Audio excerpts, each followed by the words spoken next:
ভগবান শ্রীকৃষ্ণের 16,108টা বিয়ে হয়েছিল। এরও একটা সুন্দর গল্প আছে।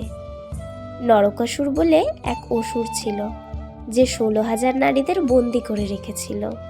শ্রীকৃষ্ণ যখন নরকাসুরকে পরাজিত করে নারীদের মুক্ত করে, তখন তারা কেউ নিজের বাসস্থানে ফিরে যেতে চায় না। 16,000 নারীরা শ্রীকৃষ্ণকে বলে, হে ভগবান, এটা তো সমাজ, যেখানে মাতা সীতাকেই কেউ পবিত্র বলে মানেনি, সেখানে আমরা তো সাধারণ মনুষ্য নারী। এবার শ্রীকৃষ্ণ ভাবলেন, এদের আমার বাড়িতে দাসীর স্থান দিলেও সমাজ খারাপটাই গ্রহণ করবে। তাই শ্রীকৃষ্ণ বললেন, তোমাদের নাম আমার নামের সাথেই জড়িত থাকবে।